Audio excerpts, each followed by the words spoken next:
Hello and good evening. I'm Melissa Idris. Welcome to Consider This. This is the show where we want you to consider and then reconsider what you know of the news of the day. This afternoon, the Election Commission announced Saturday, the 19th of November as polling day for the 15th general election. Nominations will be announced on the 5th, which allows for 2 weeks of official election campaigning. Now, there are 29 days till D-Day.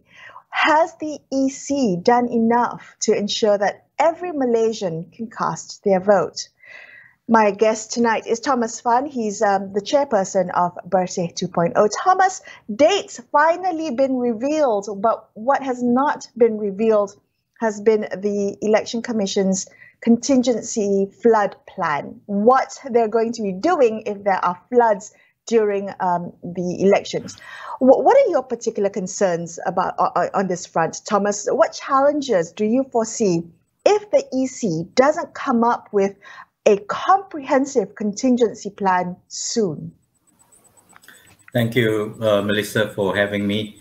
I think from the very start, ourselves and many other people have expressed concern, and it's got nothing to do with whether the opposition parties are ready or not, or what. But this is our monsoon season. You know, in this country, we all know the year end there is high risk, and especially I think given the climate situation around the world with La Nina, the unpredictability of this season and the extremity of it is very, very high.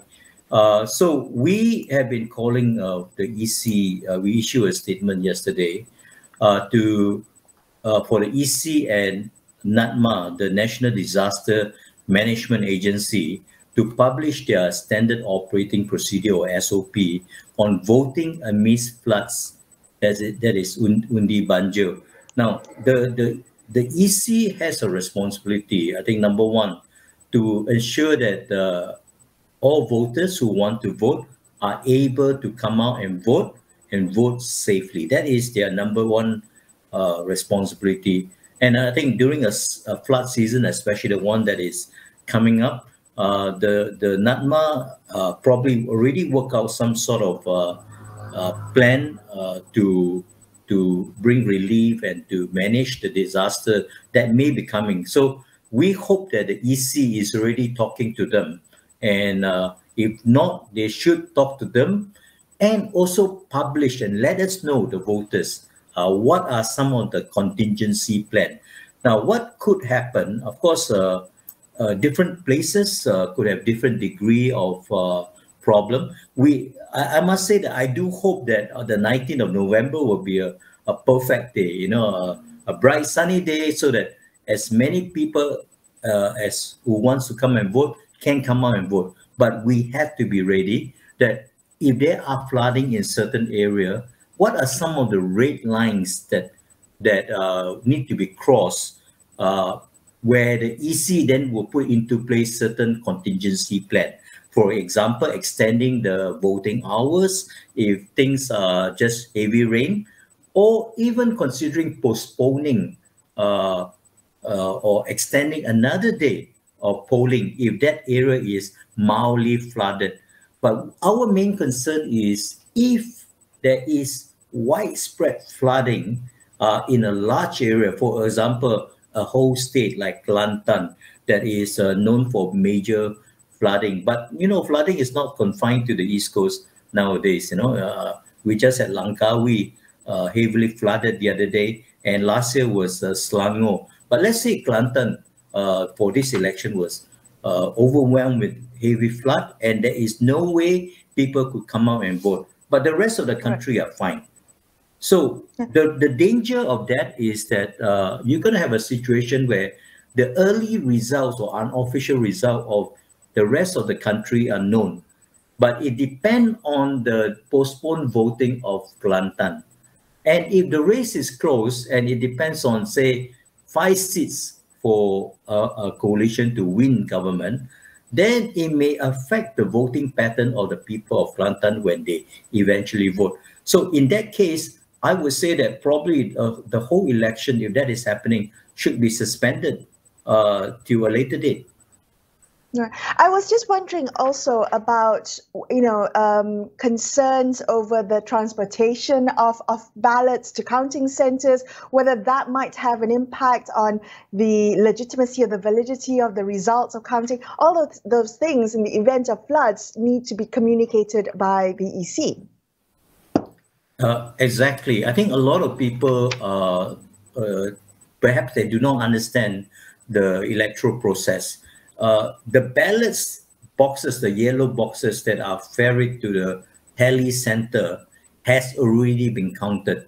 And those, what is important, the process is that the counting process was witnessed by polling or counting agents from all candidates, and they witnessed that it was what the tally was and recorded in the Boran 14, Form 14, and each of the counting agents are given a copy by the Ketua Tempat Mengundi, the KTM, and they all have a similar number and copy. That is the important thing.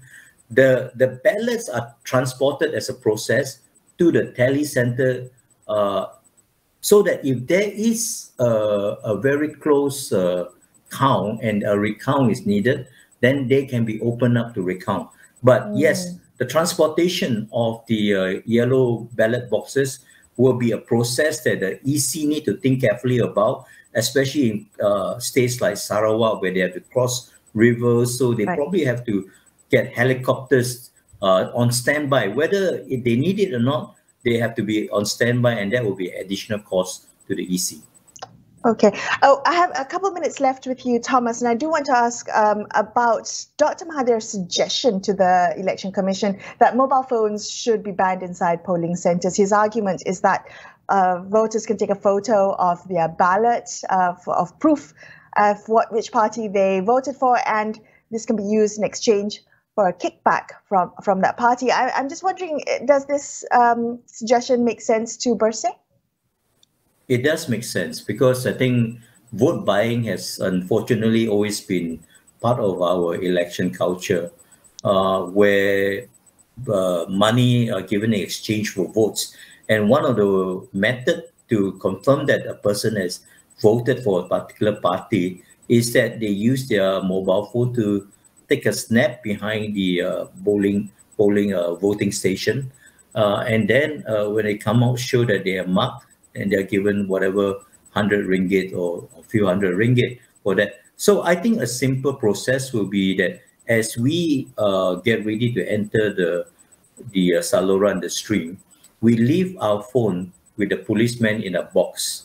We leave it there, and we enter, have our IC check, given our ballots, we mark it, and then as we walk out, we take back our phone. And it will be, I think, a simple process to introduce. Okay, Thomas, thank you so much for being on the show with me tonight. Thomas Pham from Bersih 2.0. We're going to take a quick break here and consider this. We'll be back with more. Stay tuned.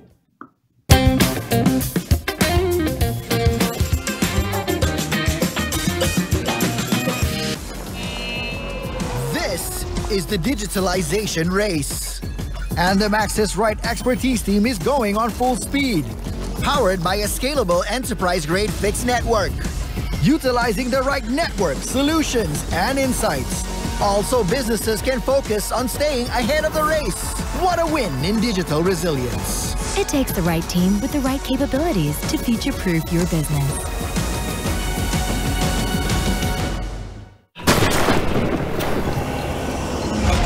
Kenapa Aja nak buang anak tu? Bawa sihat. Benda ni tak mampus je. Botak, kau dah kejar ke tak nak? Asal betul-betul. Apa yang kamu perlu tahu sudah tertulis di dalamnya. Selamat datang, anakku. Tetapi ia tidak akan berguna tanpa ada tindakan yang serius. Dah ada program pengurusan risiko bencana berasaskan komuniti. Jika dunia tidak bergerak ataupun tidak melakukan sesuatu, suhu dunia akan terus meningkat. Suhu ini akan membantu peningkatan secara drastik kepada proses pengeluapan dan menghasilkan hujan lebat. Agenda AWANI setiap hari 9 malam di Astro AWANI dan Astro Go. Johor betul meriah Orang ramai. Awak bersalin belah sana. Boleh lah kan? Untung siapa yang dapat awak. Saya dalam fasa nak mencari yang nombor 2. Edit tolong. Apa beza Sofia dengan... Syah, diam Syah. Biarlah dia. Nak lagi. Memang nampak cik memang tak tahu cerita apa.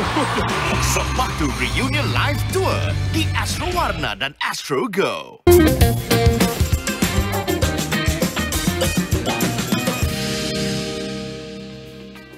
Welcome back to Consider This. I'm Melissa Idris. Let's continue our conversation about the ways in which civil society is stepping up to plug the gaps in GE15, gaps that were created by or left unaddressed by the Election Commission. Jolie is a social media activist and part of the #Undi Banjir initiative. Jo, thanks for joining me today. Undi Banjir, this initiative, it combines all the grassroots movements of Kita Jaga Kita, of Undi Rabu, of Pulang Undi, of Kapul GE, all the ways in which Malaysians had stepped up and united to help each other in the last elections, also during tough times of the floods and the lockdown. Can you tell us tonight just a little bit about how this collective plans to now mobilize for GE15? All right. Undi Banjir is an umbrella movement, essentially, and the name itself describes what we do or what we are going to do, which is to cater to two separate areas, which is the Undi part and the Banjir part. So we will deal with both the polls and the floods. For the polls part, we have Pulang Undi coming in. We will be not overlapping with Undi Rabu. We will be doing more social media and education. But then we have Undi Rabu, which comes in to handle the financing and the disbursement of aid and handling donations. And then we have Kita Jaga Kita, which will come in at a later stage for the Banjir part, where they'll handle flood relief and rescue services, etc. We also have Kapul GE, which Kapul GE15 will handle transportation issues. We have carpooling and whatnot. And we also have our new family members, which are Global Bersih and also Undi 18 to come in for the last mile for the international postal votes. So the idea of doing this was that everyone has an expertise in their own area. They've done it before. This time around, because it's done over the flood period and we need more hands on deck and we need to maximize our resources, we've decided to pool our resources together, work under one umbrella, and more importantly, reach out to all the grassroots and smaller initiatives and NGOs on ground so that we can help empower every Malaysian to help our movement, to help other Malaysians. Right. So, because you have a little bit of experience from the last time of the general elections, but also kind of relief efforts from the December floods and also helping out the Kita Jaga Kita during the lockdown, Jo, what were some of the lessons that can be taken from the last time that might be useful for mobilization this time around? I think this time around is definitely we know how to handle things faster in terms of expediting the donations and such, because back then Undi Rabu were manually standing in front of ATM machines depositing money in the middle of the night for 4 hours. They were doing crazy things like that. So this time around we're a little bit more prepared. And also because when it comes to the floods, last year a lot of us worked on helping flood victims. And we found out that we couldn't reach a lot of remote outlying areas. So this year, like we said, we're going to empower more Malaysians. So we actually are going to work with NGOs and initiatives on ground in targeted flood-prone states. For example, Sabah, we've already nominated one of our members, which is Anas from Bantu. He will work on ground with all the flood initiatives, flood rescue, flood aid, NGOs, and local grassroots movements, so that we can actually reach more areas and have logistics on ground. Because the last time we did that, we didn't think about, communicating with people who are actually in the locality itself. So those were things that we needed to iron out, also because there were overlaps. So this time around, we have a central database where everyone can cross-check recipients to make sure that our donors' money is used for good and not going to be abused in any way. So there are a few measures that we've put in place that we've learned from lessons in the last time. Well, it sounds, I mean, you're portraying it as a well-oiled machine, but I'm sure there must be challenges because, again, this is a collective of volunteers. This is not your day job. This is something that you're doing for the love of the country, for service of the country. Where are your kind of biggest challenges? Is it in the coordinating? Is it in the manpower? Is it in fundraising? Where can other Malaysians watching tonight help? I think our biggest problem is none of the above because we have a lot of people who are experienced and who are doing this out of the goodness of their heart, so to speak, because they really believe in this movement and they're passionate about helping other Malaysians go vote. I think the only problem we face right now is donation fatigue to some extent. So we are begging every Malaysian out there to help us because, for example, we've seen the flight rates, right? The airfares. And it's ridiculous. It's almost like 500 ringgit. It's almost 1,000 ringgit for someone to fly round trip, Sabah, Sarawak, and all that. And, that's going to be hard to bring a lot of people home. So we really, really, really, really are begging everyone, if you can chip in, help us. Please do, because this is for the greater good of our country. It's exercise a democratic right to vote. And all you have to do tomorrow at 12 p.m., this is the first time I'm mentioning it, at 12 p.m., undibanjir.com will go live. So all the initiatives are listed there. Any way you can help, it's listed there. If you are seeking help, every way is listed there as well. So we hope every Malaysian will just jump on and try and help us in every way. We need every hand on deck. I hope that too. Joe, I'm glad that you and your team are rallying to help Malaysians cast their ballot. But really, it's the responsibility of the Election Commission. It is the Election Commission's responsibility to facilitate the smooth process of voting. What would you like to see the Election Commission do between now and the 19th of November to help do their job and do their jobs well? I think the key thing is they have to really, really look into the possibility of not just extending hours, but extending another day for voting. Because last year when we got rained in, I live in Klang, right, and we're one of the worst flood-hit areas. It rains for at least 24 hours. What are you going to do? You can't go out to vote. And if it's flooded and the rain is not stopping for 24 hours, there is no way we can physically go out to vote. So the EC should consider maybe extending another day for the polls. I don't know if it's possible, but going by any other hope, I don't think, the EC can do anything else. That is the only thing that EC can help to make things better for us. Joe, thank you so much for joining me on the show. Social media activist Joe Lee, who is part of the #UndiBanjir initiative. We're going to take another very quick break here and consider this. We'll be back with Global Bersih. Stay tuned.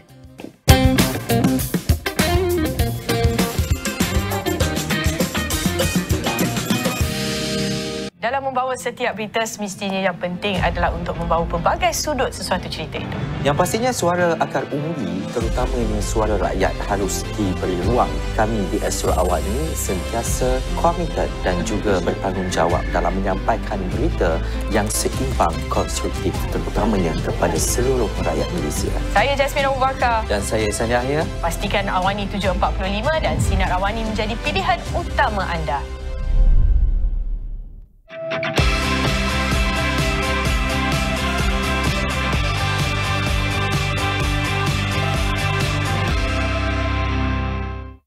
Pentas semakin hangat. Tinggal satu lagu lagi.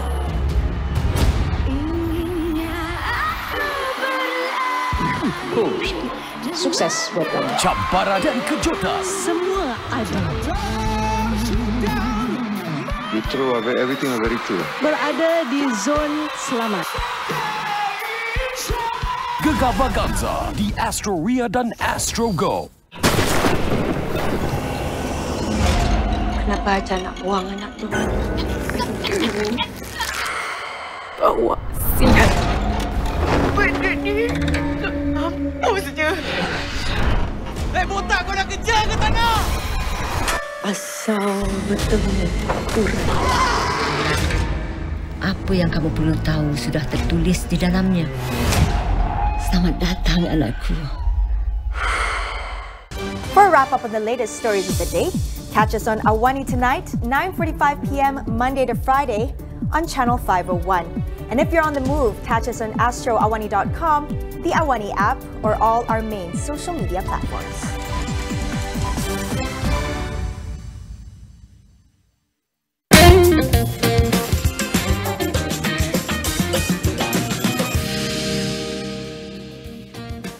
Hello, I'm Melissa Idris. Thank you so much for staying with me on Consider This. My next guest is Nirmala Devi Wingater. She is the Secretary General of Global Bersih, which is an international movement of overseas Malaysians. Nirmala, thank you for joining me on the show. So the key dates announced by EC today. What was your initial reaction to the dates being announced? First of all, disappointment. I think we've met here 2 years ago and we spoke about the disappointment we had before. And now we are back at the same place again. 14 days in order to vote from overseas. It's not a workable overseas postal system. We need at least 21 to 25 days in order to get our ballots to vote and send it back. So first of all, we are disappointed. We are not shocked, I have to admit, but disappointment was the first. But we are not going to let that be our major emotion at the moment. We are hopeful. We are hopeful that the overseas Malaysians will come out and vote and register. Right. Nirmala, could you help me understand? So you say 14 days is too short, but 21 days would be the what would be requested. What would an extra 7 days, what difference would an extra week make for postal votes? An extra week would mean a price difference between 120 to 130 euros of sending a ballot back. And it would mean a flight ticket of 1,200 euros from Europe that you can save. So basically it works like this. Global Bersih did a voting exercise about 2 months ago to check the post-COVID postal voting system, how it works. And from this exercise, we have managed to find out that it takes about 15 to 18 days for a letter to arrive from Europe to Malaysia. And we're talking from big city to big city, not to Borneo or to smaller areas. And also that we have also saw that from US, it takes about 18 to 21 days. So basically, if we have that, we can get a ballot back with about 2 euros or with $1 US. But with this short campaign period, that means the only way we can get the ballot back is to use an express courier with courier service, which will take us about 120 euros or 80 euros. And if we actually fly back, and the flight tickets are very different from GE15, we are talking about a difference of like, it was 580 euros during GE15, and now we are talking about 1,200 euros per flight back. So that's the difference that this 21 to 25 days will make. Wow. Okay. Thank you for sharing that with us. I also want to talk a little bit about how there are just mere days left for Malaysians living overseas to register as postal voters. Applications closed this Sunday. What were some of the difficulties that you have heard of people trying to register, of why this window, this time frame is far too short to ensure a smooth process? Okay, let me just remind you, during GE15, we had 2.5 months to register as overseas postal voters. That's a long period. And for now, we have to do it within the next 3 days, which means that we have overseas voters who couldn't decide if they wanted to go back and vote, or they wanted to receive their ballots in overseas and vote as overseas postal voter. And that decision could only be made today when we got the dates. And now we have only 3 days to make this decision and register. And let me go back to Undi Johor, where this short registration period has already proved that it was a problem for the EC to register and to facilitate the registration. So it's already started. We've already have emails at the moment, and we have feedbacks from overseas Malaysians telling that, oh, you know, their application hasn't been approved. It's been 3 days. So it's starting again. It looks like deja vu again. Right. There was also a petition, Global Bersih petitioning the EC, and I think this is an ongoing petition to implement some changes to the postal voting system, one of which is allowing non-Malaysians to act as witnesses to postal ballot papers. Can you elaborate this requirement? So you have to have another Malaysian witness you mark your ballot paper, is that correct? Basically, it works like this. For overseas postal voting, because we don't vote at a polling station, we need to go through a verification process. So that's done through a Borang Dua or Form 2. So on this Form 2, we have to get a signature of another Malaysian who's over 18 that verifies that you are the person. They will check your identification card and verify that you're the person who is filling up this ballot. Of course, they don't see what you fill up in the ballot.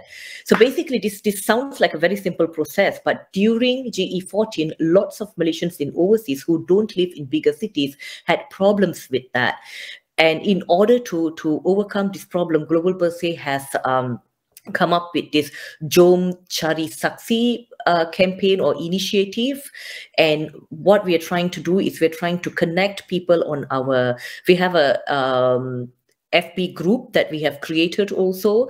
It's and through this FB group, it's called the Malaysian GE15 Overseas Postal Voting FAQ. And through this group, we are trying to connect all these witnesses from different areas to be able to overcome this problem. And there are also some other things that we are demanding EC to do immediately now. First of all, that EC has to send out our ballots immediately after the nomination day with the fastest method possible. And second, they have to publish the list of the returning officer addresses, because last year there were lots of mistakes on the addresses that was printed and sent out to us. So overseas Malaysians we have a chance to check if we have the right address. Another option is when EC sends out our ballots, they have to upload the tracking number so overseas Malaysians can see where the ballots are the whole time. So these are the things that has to happen.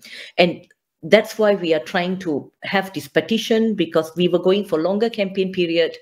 Of course, that didn't happen, but now we are continuing the petition because we want these other changes to happen in order to make it easier for overseas Malaysians to vote. Yeah, so I hope that the process, particularly the last mile, goes well. Thank you so much for your service. Nirmala Devi Wingeta, thank you so much for your time. That was Nirmala Devi Wingeta from Global Bersih wrapping up this episode of Consider This. I'm Melissa Idris, signing off for the evening. Thank you so much for watching, and good night.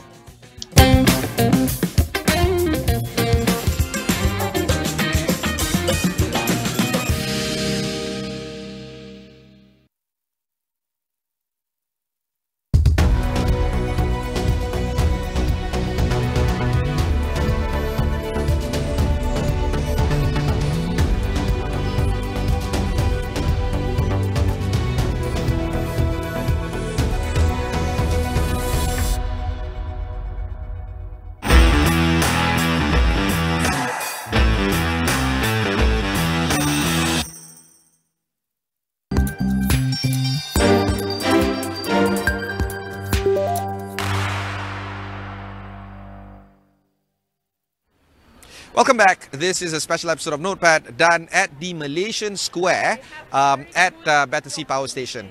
Phase 2 is open today, open to the public. Phase 2 is actually a mixed residential area, actually the whole Battersea Power Station actually.